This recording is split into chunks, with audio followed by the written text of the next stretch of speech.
the lesson we learned, and that's the lesson I hope the country learned out of what happened in the oil spill. A second chapter in the book, Leadership in Crisis, concerns health care. And it scares me, it worries me, the Obama legislation, the Obamacare legislation that has passed Congress. There are a lot of reasons to be scared.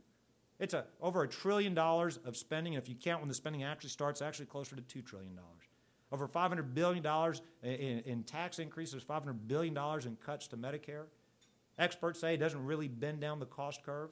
We get the government even more involved in our lives. 16 million new Americans being put into an unreformed Medicaid healthcare system. My background is in healthcare policy. I've worked in healthcare at the state level, at the federal level, in the private sector. But what scares me the most is not as a policymaker or as governor, is as the father of 3 young children. And I described in the book, and I want to share with you a couple of examples of the experiences Supriya and I have had with our little children. We've got an 8-year-old girl at home. She runs the house, by the way.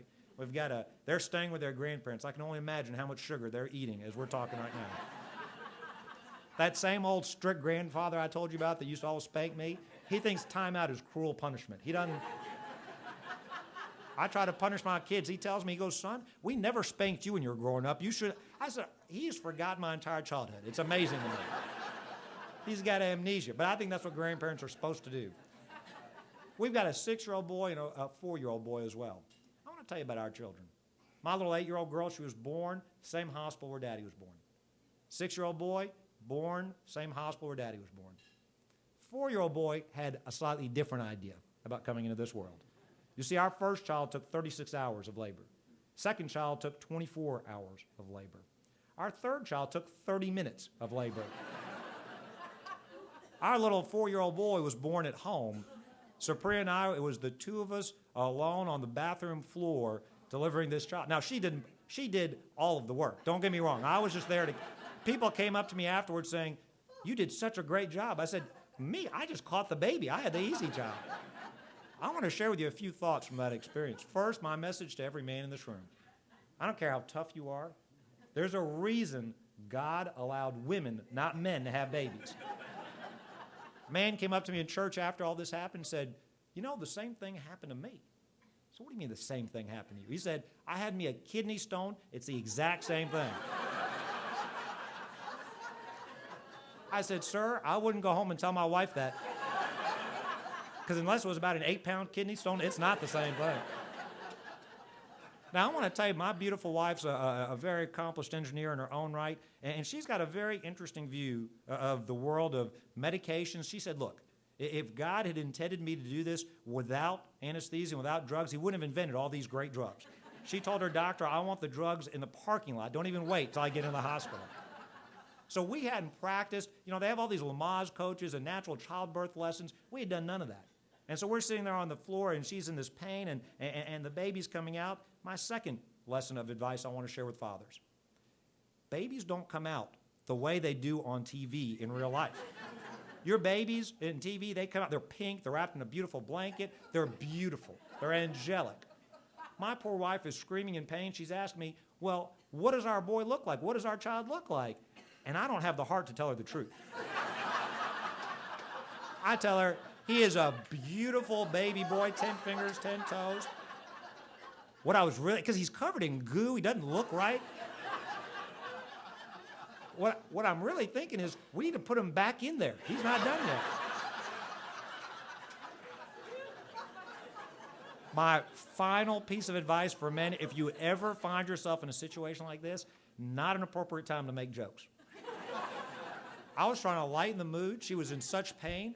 And in the middle of her contractions, I said, you know, if they want to stop teenage girls from getting pregnant, they should show them a video of this. This would stop. She said, you're making jokes now? Really? I said, all right. My brave father-in-law arrived during the childbirth. He and a policeman are outside. They heard my wife screaming.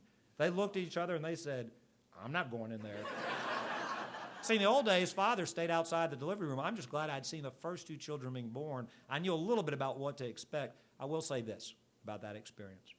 The moment I handed our child to my wife, she forgot all of her pain. She forgot about herself completely in that moment. She was so focused on that little beautiful baby boy. I've got to tell you, we've been married 13 years. She's my best friend. She's an amazing partner. That's got to be the most incredible experience of our married life, just being a part of the miracle of birth.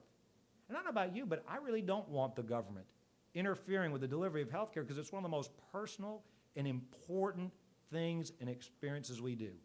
I'll tell you the story about our second child. He was born in a hospital.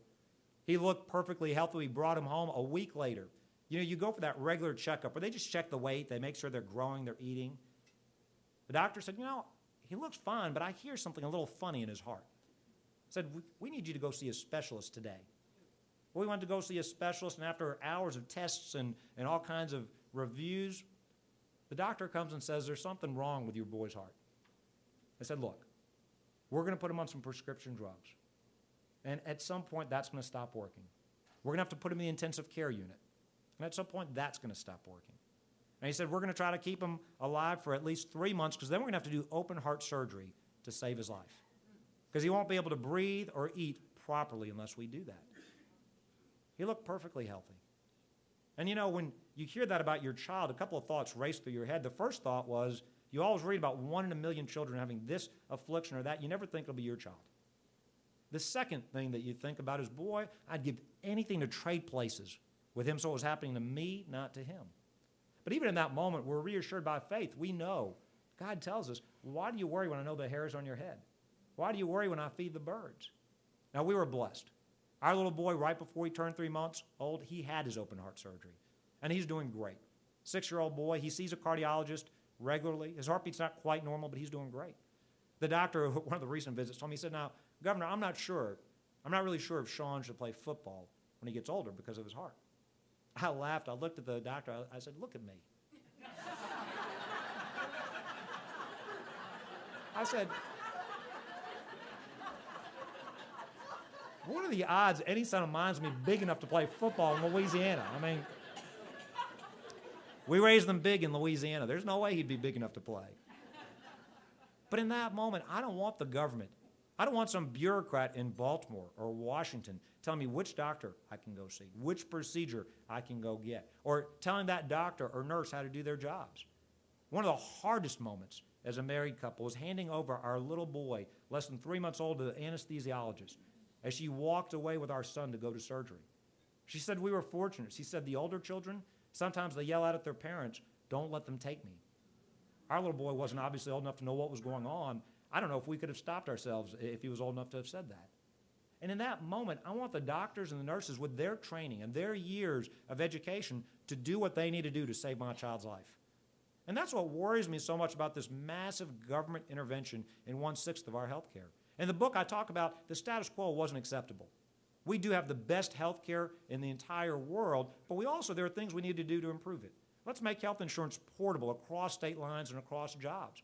Let's be serious about cracking down on the frivolous lawsuits that cost tens of billions of dollars. Let's form voluntary purchasing pools so people have the economies of scale that individuals working for large employers do. Let's focus on outcomes. 75% of what we spend is spent on chronic patients. Let's do a better job keeping folks out of emergency rooms for non-emergency conditions. Do a better job treating the diabetics and those with asthma and others. There are things we can do to improve the quality of our health care that don't involve putting 16 million people into Medicaid, that don't involve a massive government bureaucracy. Do you know that right now, in Medicare today, there are 130,000 pages of rules and regulations counted by the Mayo Clinic. Indeed, the American Hospital Association says their nurses spend an hour filling out paperwork for every hour they provide care, thanks not just to Medicare, but other regulations from the private and public sectors as well. Anybody here that thinks the government is going to do a better job with health care, just remember the bureaucracy and red tape of the oil spills and Katrina, and ask yourself, do you want that same bureaucracy and red tape brought into our healthcare system? Another, a fourth